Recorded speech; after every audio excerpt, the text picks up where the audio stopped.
ชายหนุ่มคนหนึ่งเขาอาศัยอยู่ในหมู่บ้านเล็กๆริมทุ่งนาเขาเกิดมาในครอบครัวที่มีฐานะดีพ่อและแม่ของเขาได้ทิ้งที่ดินผืนใหญ่และเครื่องมือสำหรับพร้อมทำกินไว้ให้ไม่ว่าจะเป็นจอบเสียมหรือแม้กระทั่งควายคู่หนึ่งที่พร้อมสำหรับช่วยไถนาแต่แทนที่เขาจะใช้เครื่องมือเหล่านั้นในการทำมาหากินและสร้างชีวิตของตนเองให้ดีขึ้นเขากลับไม่ทำอะไรเลยในแต่ละวันชายคนนี้จะกินนอนและฝันลมๆแรงๆถึงชีวิตที่สุขสบายโดยไม่ต้องออกแรงแล้วปล่อยให้เวลาได้ผ่านเลยไปเรื่อยๆชาวบ้านที่เดินผ่านไปมาต่างพากันเรียกชายคนนี้ว่าเจ้าต้นจอมขี้เกียจในทุกเช้าเมื่อดวงอาทิตย์ขึ้นหลังทุ่งนาชาวบ้านในหมู่บ้านต่างพากันทำงานบางคนหาปืนเข้าบ้านบางคนช่วยกันลงแขกดำนาเสียงหัวเราะพูดคุยของชาวบ้านดังไปทั่วหมู่บ้านมีแต่เจ้าต้นจอมขี้เกียจเขายังไม่ลุกจากที่นอนเขาหลับตาพริ้มเหมือนไม่มีเรื่องใดต้องกังวลแม้จะได้ยินเสียงพูดคุยของชาวบ้านเสียงควายที่ผูกไว้หน้าบ้านส่งเสียงร้องให้ความหิว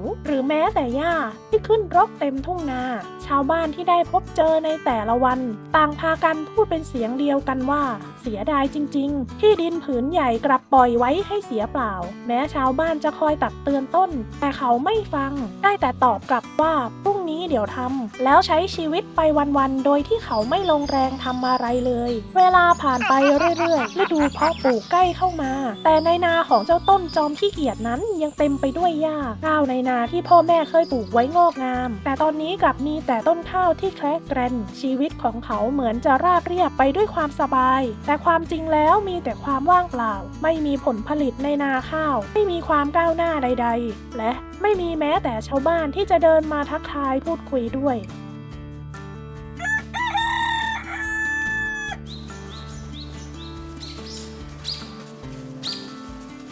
วันหนึ่งแดดยามบ่ายส่องลงมาในทุ่งกว้างสายลมที่พัดผ่านใบหญ้าเบาๆทำให้เจ้าต้นที่ยังนอนเล่นอยู่ใต้ต้นไม้ใหญ่เกือบจะหลับตาลงอีกครั้งแต่แล้วเสียงร้องของเจ้านกน้อยตัวหนึ่งมันบินกระพือปีกบินโฉบลงมาใกล้ๆก่อนจะขยับร่างกายอย่างคล่องแคล่วแล้วเริ่มจิกหนอนและแมลงตามพื้นหญ้ามันส่งเสียงร้องทุกครั้งที่ได้จิกหนอนคล้ายกำลังจะบอกว่าดีใจก่อนจะบินขึ้นไปที่บนต้นไม้แล้วบินกลับลงมาเดินจิกอาหารอีกครั้งโดยไม่รู้จักเหน็ดเหนื่อยเจ้าต้นจอมขี้เกียจเขาจ้องมองนกน้อยตัวนั้นไปเรื่อยๆก่อนจะหัวเราะออกมาด้วยเสียงอันดังแล้วพูดกับตัวเองว่าแค่นกน้อยตัวเล็กๆที่มาจิกหาอาหารไปวันๆแค่นั้นจะทำงานหนักไปก็เปล่าประโยชน์ถ้าเลือกนอนดีกว่าก่อนจะพลิกตัวแล้วหลับตานอนอย่างสบายใจขณะที่เจ้านกน้อยนั้นยังบินขึ้นบินลงจิกหาอาหารอย่างขยันจนชาวบ้านที่เดินผ่านไปมาต่างชื่นชมว่าแม้จะเป็นเพียงนกน้อยตัวเล็กๆก็ยังรู้จักทำมาหากินเลี้ยงปากเลี้ยงท้องไม่หยุดพักเลยต่างจากเจ้าต้นจอมขี้เกียจเขากลับคิดว่าการทำงานหนักไม่คุ้มค่าการนอนอยู่เฉยๆสบายมากกว่าเจ้านกน้อยมันยืนจ้องมองชายหนุ่มก่อนจะพูดขึ้นว่าหากเจ้าขี้เกียจอยู่แบบนั้นอนาคตของเจ้าจะไม่มีอะไรเลยก่อนที่เจ้านกน้อยจะเดินจิกหาอาหารอยู่ครู่ใหญ่แล้วบินสูงขึ้นฟ้านำอาหารที่หาได้นั้นกลับไปเลี้ยงลูกๆที่รังของมันเจ้านกน้อยมันไม่เพียงแต่หาอาหารมาเพื่อเลี้ยงตัวเองแต่มันยังสามารถเลี้ยงครอบครัวให้เติบโตขึ้นได้แต่เจ้าต้นชายหนุ่มนั้นเขากลับไม่รู้เลยว่าการเพียรพยายามทำงานด้วยความขยันนั้นมันจะกำหนดอนาคตในชีวิตเขาได้เพราะการนอนโดยไม่ทำอะไรเลยจะมีแต่ความว่างเปล่าโลกนี้จะให้รางวัลสำหรับผู้ที่ลงมือทำไม่ใช่ผู้ที่ฝันกลางวันลมๆแรงๆถึงแม้ว่าครอบครัวของเจ้าต้นจอมขี้เกียจนั้นจะมอบสิ่งล้ำค่าให้เขาได้ต่อยอดในชีวิตแต่หากเขาไม่ทำอะไรเลยสิ่งที่เขาจะเสียไปเรื่อยๆคือเวลาและโอกาสที่ไม่มีวันหวนกลับคืนมาได้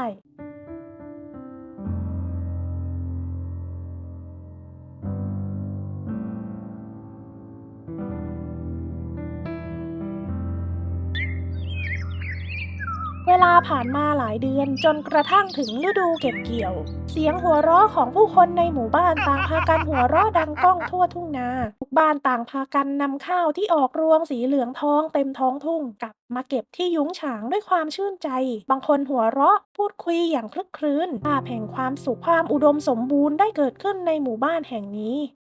แต่เมื่อมองไปที่ท้ายทุ่งนาของหมู่บ้านของเจ้าต้นจอมขี้เกียจภาพที่เห็นนั้นกลับตรงข้ามพื้นนาที่กว้างใหญ่ของเขาไม่มีข้าวที่เหลืองอร่ามเช่นคนอื่นแต่กลับมีหญ้าที่ขึ้นรกมากมายทั่วทุ่งเขาไม่เคยดูแลเมล็ดข้าวไม่เคยกำจัดแมลงที่มากัดกินต้นข้าวอ่อนที่พ่อแม่ได้เคยปลูกทิ้งไว้ให้เขาจึงไม่มีอะไรให้เก็บเกี่ยวเจ้าต้นจอมขี้เกียจนั่งมองชาวบ้านที่กำลังขนข้าวเข้าบ้านอย่างเงียบๆด้วยแววตาเศร้าและรู้สึกหิวมากขึ้นเรื่อยๆเสียงท้องร้องดังขึ้นเขาคิดในใจว่าทำไมชีวิตของเขาไม่มีแบบคนอื่นทำไมชีวิตลำบากขนาดนี้เขานั่งถอนหายใจขณะเดียวกันเจ้านกน้อยตัวเดิมมันก็ยังบินโฉบขึ้นลงหาแมลงและเมล็ดข้าวที่ตกตามพื้นดินอย่างไม่รู้จักเหน็ดเหนื่อยแมลงปีกดำที่เจ้านกน้อยคาบไว้ได้นำกลับไปให้ลูกๆที่รังเหมือนในทุกๆวันเจ้าต้นจอมขี้เกียจเขานั่งมองนกน้อยด้วยสายตาที่ขุ่นเคืองแต่ในใจลึกๆของเขาเต็มไปด้วยความอิจฉาทำไมเจ้านกน้อยตัวเล็กๆยังมีอาหารให้กินทุกวันแต่ข้าที่เป็นคนกลับไม่มีอะไรเลยแม้แต่ตอนนี้ข้าวที่ยังจะกินก็ไม่มีชายหนุ่มเขาไม่อยากยอมรับความจริงว่าที่เจ้านกน้อยนั้นมีกินทุกๆวันนั่นเพราะมันทำงานทุกวันอย่างไม่รู้จักเหน็ดเหนื่อยเลยขณะที่ชายหนุ่มกลับปล่อยเวลาให้ผ่านไปเรื่อยๆกับการนอนในตอนนี้ความเกลียดค้านของเจ้าต้นได้เปลี่ยนเป็นความทุกข์ที่กัดกินภายในใจของเขา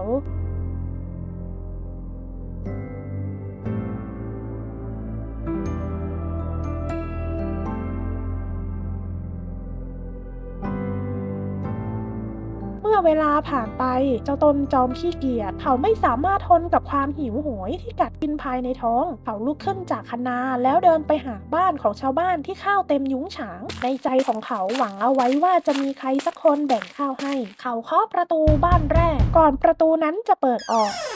ข้าขอข้าวสักหน่อยได้ไหมข้าวของข้าไม่ได้หวานตอนนี้ข้าไม่มีข้าวจะกิน แต่เพื่อนบ้านคนนั้นเขาสายหัวก่อนจะบอกว่าเจ้าก็มีพื้นนาแบบข้าแต่เจ้ากลับไม่ทำอะไรเลยจะมาเอาส่วนแบ่งได้อย่างไรก่อนจะเดินจากเขาไปเจ้าต้นจอมขี้เกียจเขาค่อยๆก้มหน้าลงคำพูดนั้นเหมือนสายฟ้าฟาดลงอย่างแรงที่กลางใจของเขาความอับอายแผ่ซ่านทั่วตัวเขารู้สึกถึงความผิดพลาดที่ปล่อยเวลาที่ผ่านมาเสียไปโดยไร้ค่าก่อนจะนึกถึงคำพูดเจ้านกน้อยที่เคยพูดว่าหากเจ้าขี้เกียจอยู่แบบนั้นอนาคตของเจ้าจะไม่มีอะไรเลยตอนนี้เจ้าต้นเขาได้เรียนรู้บทเรียนการกระทำที่ผ่านมาของเขาแล้วเขาเดินมองชาวบ้านที่หัวเราะมีความสุขกับรวงข้าวสีเหลืองทองในบ้านเขารู้สึกว่าตนเองถูกทิ้งไว้ข้างหลังความเกลียดคร้านที่เขาหลงไหลในเมื่อก่อนกลับกลายเป็นสิ่งที่ทำให้เขาพลาดโอกาสเต็มไปหมดหัวใจของเขาเต็มไปด้วยความเสียใจเขาเริ่มเข้าใจว่าการปล่อยเวลาให้ผ่านไปอย่างช้าๆโดยไม่ลงมือทำงานนั้น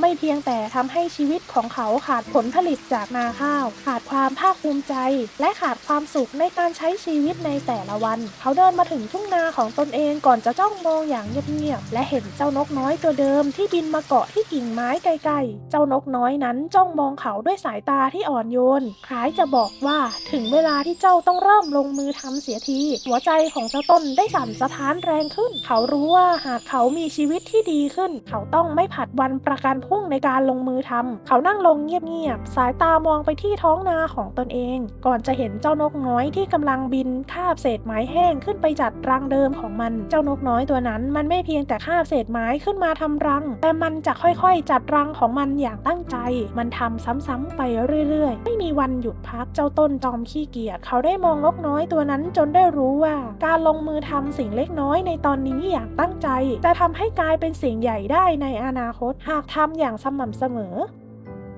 เจ้านกน้อยมันมองมาทางชายหนุ่มคล้ายกำลังจะบอกว่าเจ้าเห็นหรือไม่การลงมือทำเพียงสิ่งเล็กน้อยในทุกๆวันจะสร้างสิ่งใหญ่ในอนาคตได้หากเจ้าลงมือทำชีวิตของเจ้าก็จะเปลี่ยนไปชายหนุ่มเขานั่งมองเจ้านกน้อยอยู่ครู่ใหญ่ก่อนจะค่อยๆลุกขึ้นแล้วมองไปที่ทุ่งนาของตนเองหากเขาเริ่มลงมือทำทีละน้อยทุกวันอย่างสม่ำเสมอวันหนึ่งทุ่งนาที่ว่างเปล่าจะกลับมาอุดมสมบูรณ์อีกครั้ง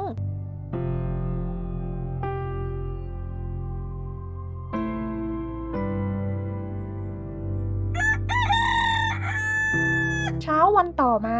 เจ้าต้นจอมขี้เกียจเขาตื่นเช้าหยิบจอบแล้วเดินไปค่อยๆทำพื้นที่นาของตนเองแม้เขาจะเหน็ดเหนื่อยแต่เขาก็พยายามทำต่อในทุกๆวันชาวบ้านค่อยๆเข้ามาช่วยเหลือเขาให้คำแนะนำเรื่องการหว่านเมล็ดและการเก็บเกี่ยวอย่างถูกต้องชาวบ้านเริ่มเห็นชายหนุ่มมีการเปลี่ยนแปลงไปในทางที่ดีขึ้น